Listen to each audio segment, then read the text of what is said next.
قال الله تبارك وتعالى في شان حبيبه إن الله وملائكته يصلون على النبي يا أيها الذين آمنوا صلوا عليه وسلموا تسليما درود شریف اللهم صل على محمد كما تحب وترضى له اللهم صل على محمد وأنزله المقعد المقرب عندك يوم القيامة رب اشرح لي صدري ويسر لي أمري واحلل عقدة من لساني يفقهوا قولي جزا الله عنا محمدا صلی اللہ علیہ وآلہ وسلم ما هو اہلہ۔ سامعین محترم، امانت کے متعلق شروع سے بیان آ رہا ہے اور امانت کے متعلق کئی چیزیں ذکر ہو گئی ہیں۔ امانت کا معنی، مفہوم، علم امانت ہے، شاگرد امانت ہے، مال امانت ہے، جان امانت ہے، اولاد امانت ہے، اور اسی طرح مجلس کی باتیں یہ بھی امانت ہیں، اور مشورہ اگر کسی سے لیا جائے تو یہ بھی امانت ہے۔ اسی طرح راز کی بات بھی امانت ہے۔ جب ایک مومن مسلمان دوسرے مسلمان سے کوئی ایسی بات کرے جو رازدارانہ طور پر ہو اور راز کی بات ہو، اگر وہ اسے یہ نہ بھی کہے کہ یہ کسی کو نہیں بتانا ہے، تب بھی وہ بات راز ہے۔ اسی لیے کہ جابر رضی اللہ تعالیٰ عنہ سے روایت ہے، حضور پاک صلی اللہ علیہ وسلم سے روایت کرتے ہیں، اذا حدث الرجل الحدیث، کہ جب ایک شخص کوئی بات کرے، ثم التفت، اور پھر ادھر ادھر دیکھنے لگ جائے۔ یہ ادھر ادھر دیکھنے کا مطلب یہ ہے کہ یہ بات راز کی ہے، اور یہ ادھر ادھر دیکھنے کا مقصد یہ ہے کہ میں نے یہ جو بات اپنے اس مسلمان بھائی سے کی ہے، اس سے کوئی اور خبر نہ ہو جائے، کسی اور کو اس کا پتہ نہ چلے۔ تو حضور پاک صلی اللہ علیہ وسلم نے فرمایا، اذا حدث الرجل الحدیث، کہ جب ایک شخص کوئی بات کرے، ثم التفت، اور پھر ادھر ادھر دیکھنے لگ جائے، فہی امانت، تو یہ امانت ہے۔ یہ راز کی بات یہ ایک امانت ہے۔ اگر آپ سے کسی مسلمان بھائی نے کوئی ایسی بات کی تو آپ اس کو امانت کے طور پر اپنے پاس رکھیں گے۔ اپنے متعلق کوئی بات کی ہے یا گھریلو متعلق کوئی بات کی ہے تو آپ اس بات کو امانت رکھیں گے۔ ایسے نہ ہو کہ آپ اس کا چرچا کرتے رہیں اور افشا کرتے رہیں۔ تو ایسی بہت ساری باتیں ہوتی ہیں ہمارے معاشرے میں، جو ایک مسلمان بھائی دوسرے مسلمان بھائی کو وہ بتا دیتا ہے، اور وہ اس رازدارانہ باتوں کو اس کی کمزوری سمجھ لیتا ہے کہ یہ اس کی کمزوری ہے میرے پاس۔ وہ الگ بات ہے کہ جس نے اپنے راز کو محفوظ رکھا تو وہ اپنے مقصد تک پہنچ جائے گا۔ اپنا راز کسی کو نہیں دینا چاہیے۔ لیکن اگر کوئی ایسی بات ہو، جیسے اکثر کوئی کسی سے مشورہ لیتے ہوئے اپنا راز بتا دیتا ہے، یا گھریلو اصلاح کے لیے کوئی راز بتا دیتا ہے، یا میاں بیوی کے متعلق کوئی ایسی بات ہوتی ہے اصلاح کے لیے وہ بتا دیتا ہے، تو وہ راز کی باتیں ہوتی ہیں جو وہ اسے بتا دیتا ہے۔ لیکن ہمارے معاشرے میں ایسے لوگ بھی ہیں اور ان میں ایسا خناس بھرا ہوا ہے کہ وہ اس مسلمان بھائی کے رازدارانہ باتوں کو اس کی کمزوریاں بنا لیتا ہے کہ یہ اس کی کمزوریاں ہیں، اسے بے عزت کروں، اسے شرمندہ کروں۔ یہ ساری چیزیں خیانت میں داخل ہیں۔ اور اگر وہ اس کو بے عزت کرنے پہ آ جائے اور اس کی ایسی رازدارانہ باتیں دوسروں کو بتانے میں لگ جائے اور اس کی عزت اور آبرو خراب ہو جائے تو یہ گناہ در گناہ ہو جائے گا۔ تو راز کی بات یہ امانت ہے۔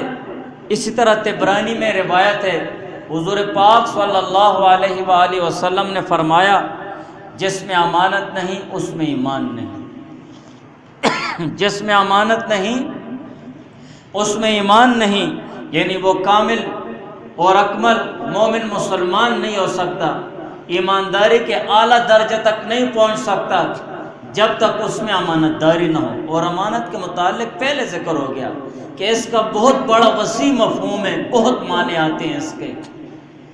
شروع میں نے آپ کو بتا دیا، علم امانت ہے، اولاد امانت ہے، مال امانت ہے، جان امانت ہے، یہ ساری چیزیں امانت میں داخل ہیں۔ اور ان اکثر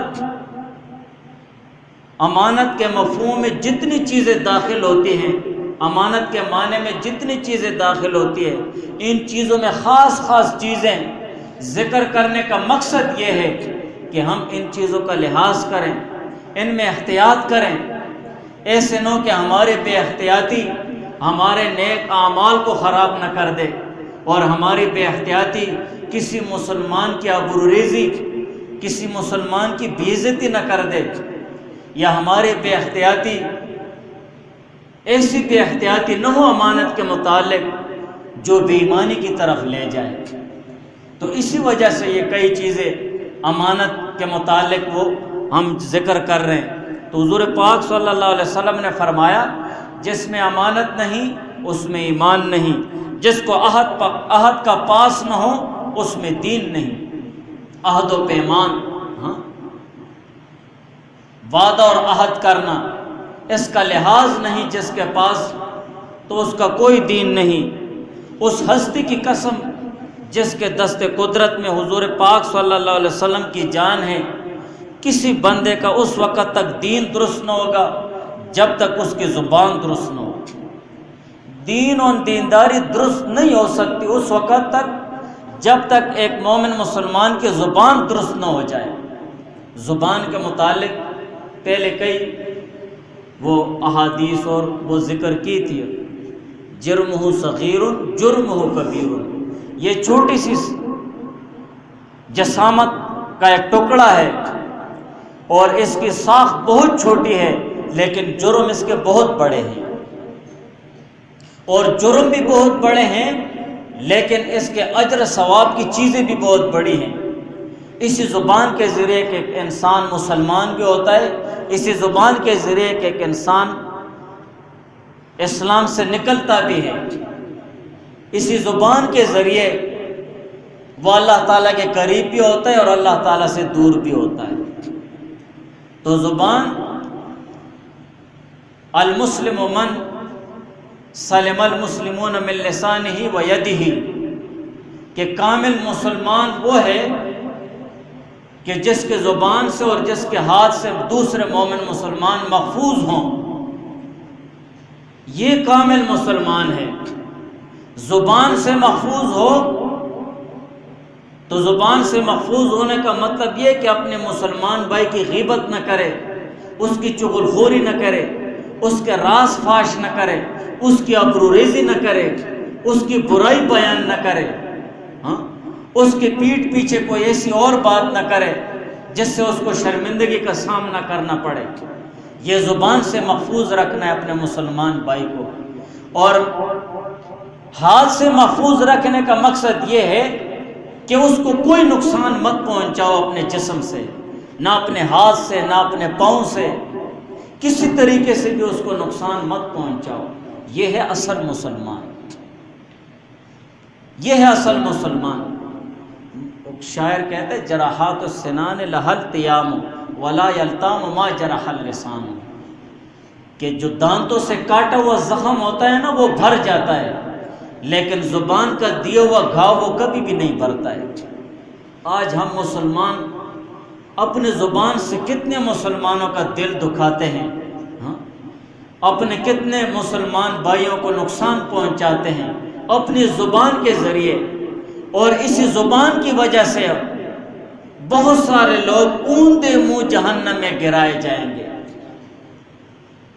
کہ یہ زبان ہی ہے جو خشک اور تر ہر ایک چیز کو کاٹ کے رکھ دیتی ہے. جیسے درانتے کے سامنے کوئی چیز بھی آئے، خشک آئے یا تر آئے، وہ اس کو کاٹ کے رکھ دیتی ہے. اسی طرح زبان بھی ہے.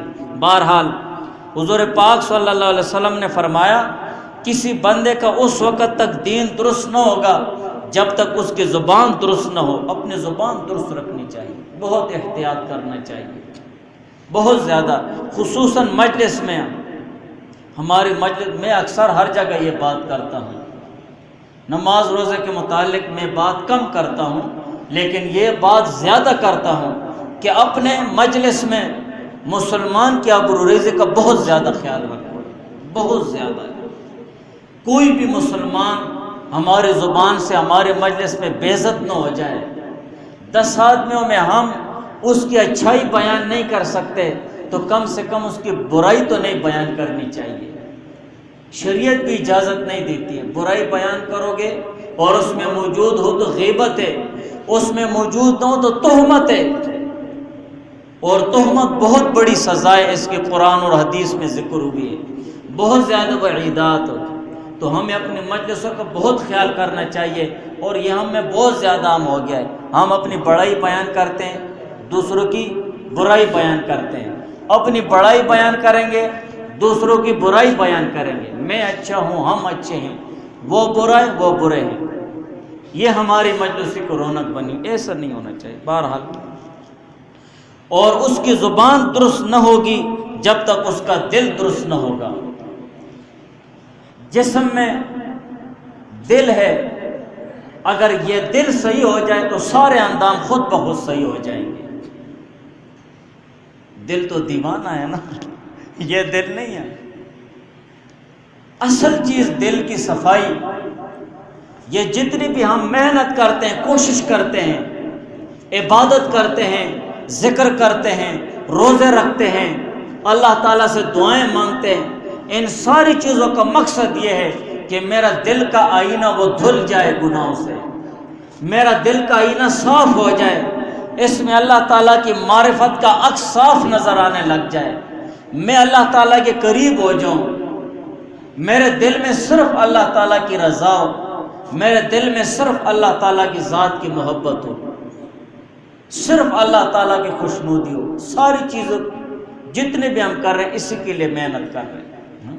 اور یہ دل کا آئینہ جب میلا ہو جاتا ہے گناہوں کی وجہ سے اور اس پر زنگ چڑھ جاتا ہے، کلا بل ران علی قلوبہم بما کانوا یکسبون، کہ جب ایک انسان کے دل پر اچھائی اور برائی کا اثر نہیں ہوتا ہے تو اس کے دل پر اللہ تعالیٰ مہر لگا دیتے ہیں، مہر لگا دیتے ہیں، اچھائی اور برائی کی تمیز ہی ختم ہو جاتی ہے.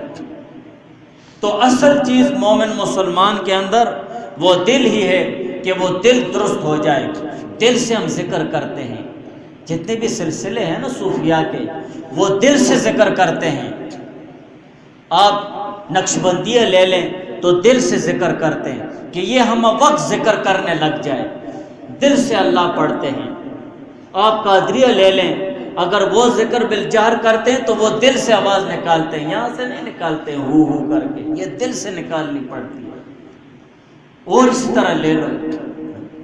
تو بہرحال حضور پاک صلی اللہ علیہ وسلم نے فرمایا اور اس کی زبان درست نہ ہوگی جب تک اس کا دل درست نہ ہوگا.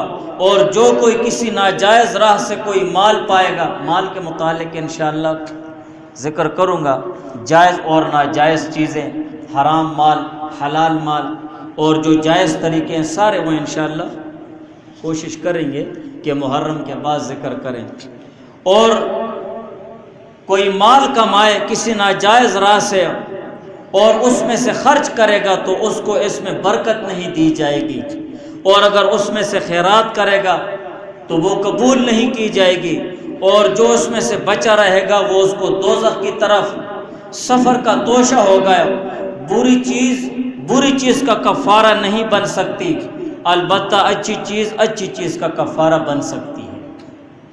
اور اسی طرح حضرت ابو ہریرہ رضی اللہ تعالیٰ عنہ کا بیان ہے، حضور پاک صلی اللہ علیہ وسلم نے فرمایا مسلمان کا بھائی ہے، المؤمنون اخوہ، انما المؤمنون اخوہ، تمام مومن مسلمان آپس میں بھائی ہیں، ہاں ایمانی بھائی ہیں، اسلامی بھائی ہیں۔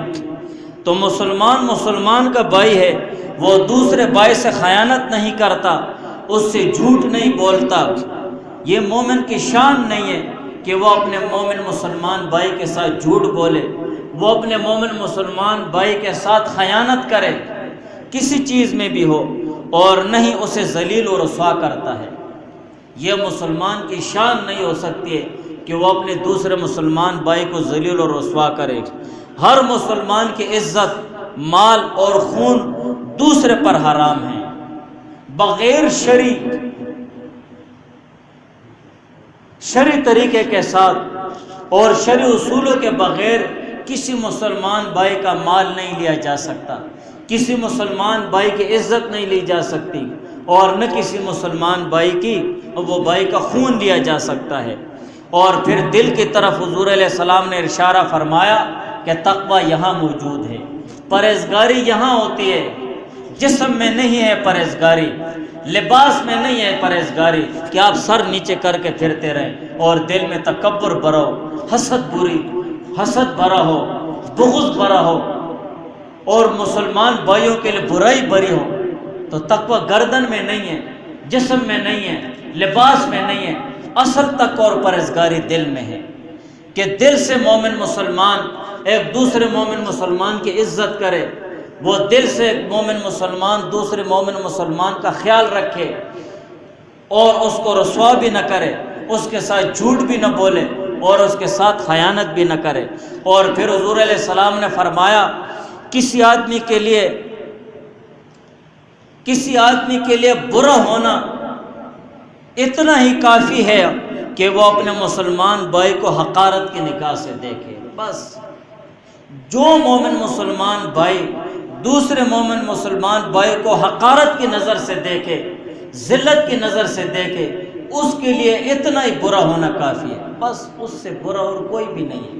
وہ اور کوئی بھی برائی کا کام نہ کرے اپنے برا ہونے کے لیے، اس کے لیے اتنا ہی کافی ہے کہ وہ اپنے مسلمان بھائی کو وہ حقارت کی نظر سے دیکھے، ذلت کی نظر سے دیکھے۔ ایسا نہیں ہونا چاہیے۔ اسی طرح میاں بیوی کی باہم گفتگو یہ بھی امانت ہے۔ میاں بیوی کی جو باہم گفتگو ہے یہ بہت بڑی امانت ہے۔ حضور پاک صلی اللہ علیہ وسلم نے فرمایا ان اعظم الامانت عند اللہ یوم القیامہ، کہ اللہ تعالیٰ کے نزدیک قیامت کے دن سب سے بڑی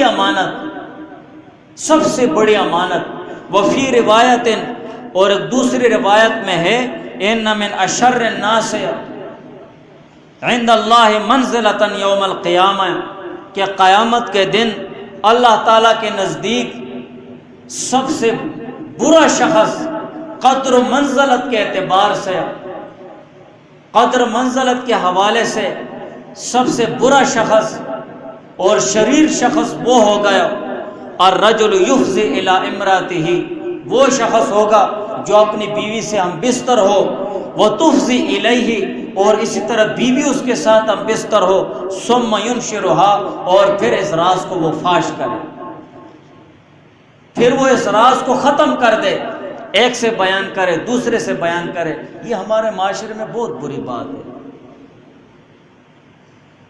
لڑکے جمع ہو کر دوست کو تنگ کرتے ہیں، اور اسی طرح محلے کی، اڑوس پڑوس کی یا اپنے رشتہ دار عورتیں جمع ہو کر لڑکی کو تنگ کرتے ہیں، کیا ہوا، کیسے ہوا۔ یہ بہت بری بات ہے، یہ تو بے عزتی ہے۔ یہ تو ایسے ہے جیسے کتا اور کتیا راستے میں لگے ہوئے ہیں، ایسا شریعت نے بتایا ہے۔ یہ بہت گندی اور بری عادت ہے ہم لوگوں میں، قطعاً اس چیز کے متعلق پوچھنے کا تصور ہی نہیں کرنا چاہیے۔ ہاں ویسے مصلحتاً اور مشورتاً اگر کوئی کسی سے کوئی چیز پوچھے تو دیانتداری اور ایمانداری سے اسے مشورہ دینا چاہیے۔ تو یہ ایک راز ہے۔ علامہ طیبی رحمہ اللہ تعالیٰ نے فرمایا ان اعظم الامانت کے بارے میں فرماتے ہیں اس کا مطلب یہ ہے کہ وہ بہت بڑی امانت ہے جس میں خیانت کرنے والے سے قیامت کے دن سخت باز پرس ہوگی اس چیز کے متعلق۔ یہ اتنی بہت بڑی امانت ہے۔ اور اسی طرح شوہر اور بیوی کے درمیان جنسی معاملات یا نجی امور سے متعلق جتنی بھی باتیں ہیں، یہ ساری باتیں بڑی امانت ہیں، یہ بہت بڑی امانت ہے۔ بعض لوگوں کی ایسی عادت ہوتی ہے، خراب عادت، یا بعض لڑکے جمع ہو کر ویسے دوسروں سے وہ مزے لینے کے لیے اسے تنگ کرتے ہیں، مزے لینے کے لیے، تمہیں مزے لینے کے لیے یہی رہ گیا ہے، اور بھی بہت ساری چیزیں ہیں۔ یا وہ خود مزے لینے کے لیے کیسے کہانی شروع کر دیتا ہے، ویسے بعض من گڑت لگے رہتے ہیں، اپنی طرف سے بنا رہے ہوتے ہیں۔ تو سننے والا تو یہی کہتا ہے کہ یہ اپنے بارے میں بتا رہا ہے، تو یہ بہت بری بات ہے۔ تو ان چیزوں کی حفاظت وہ شوہر کی ذمہ داری ہے۔ اسی طرح راز افشا کرنا، راز کی باتیں بیان کرنا، ازدواجی تعلق وغیرہ بیان کرنا، یا اپنی بیوی کے عیوب بیان کرنا، عیب بیان کرنا ہے، یہ بھی وہ راز کو فاش کرنا ہے۔ یا اپنی بیوی کی خوبیوں کو بیان کرنا اور اوصاف کو ذکر کرنا جن کو شرعاً، اخلاقاً اور عرفاً چھپانا واجب ہے۔ یہ چیزیں چھپانی چاہیے،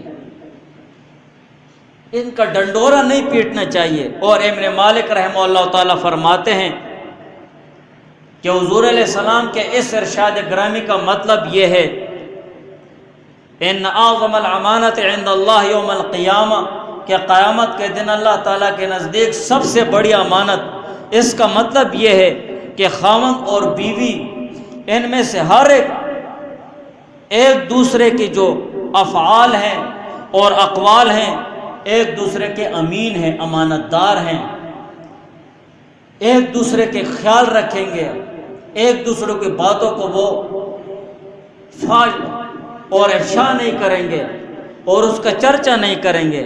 لہٰذا ان میں سے جو بھی اپنے دوسرے کے راز کو فاش کریں گے، وہ افعال اور اقوال کو ظاہر کریں گے، جس کو ظاہر کرنا دوسرے کو ناپسند ہو تو یہ خیانت کرنے والا ہے۔ یہ وہ اپنے ہم سفر کے ساتھ اور اپنے ہم نشیں کے ساتھ یہ خیانت کرنے والا ہے۔ بعض علماء نے یہ بھی لکھا ہے کہ خاوند اور بیوی کے لیے ایک دوسرے کی باتوں کو ظاہر کرنے کی یہ ممانعت اس صورت میں ہے جب کہ اس کا کوئی فائدہ اور مقصد نہ ہو۔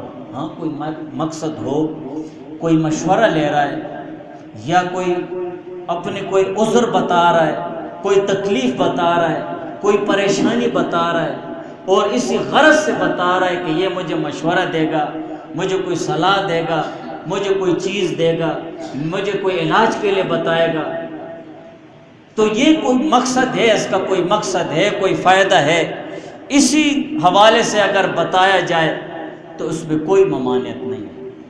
اس کے علاوہ بغیر کسی مقصد کے، بغیر کسی فائدے کے ایک دوسرے کے باتوں کو وہ بیان کرنا ہے، یہ غلط اور خیانت ہے، اور بہت بڑی وہ خیانت ہے۔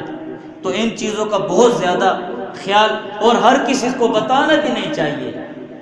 اگر آپ مشورہ لینا چاہتے ہیں، اگر آپ کا کوئی مقصد ہے وہ حاصل کرنا چاہتے ہو، تو اس شخص کو بتاؤ جو تمہیں کوئی حل بتا سکے۔ میرے پاس کسی کی کوئی چیز کا حل نہیں ہے کسی بات کا، تو مجھے بتانے کا کوئی فائدہ ہی نہیں ہے، بتانا ضروری نہیں ہے۔ بھائی کیا بتاؤں گا ایسے، قاری صاحب کو اس چیز کا پتہ ہی نہیں ہے، یہ مجھے کیا دے گا، کیا مشورہ دے گا، فائدے نہیں، بس بتاؤ نہیں، اپنا منہ بند رکھو، اس کسی کو بتاؤ جو تمہیں وہ بتا سکے اور اس کا حل دے سکے۔ تو یہ جو امانت کے متعلق چیزیں ہیں اور جو چیزیں ذکر ہو رہی ہیں، ان کا بہت زیادہ لحاظ رکھنا چاہیے، بہت زیادہ احتیاط کرنی چاہیے۔ آگے بھی انشاءاللہ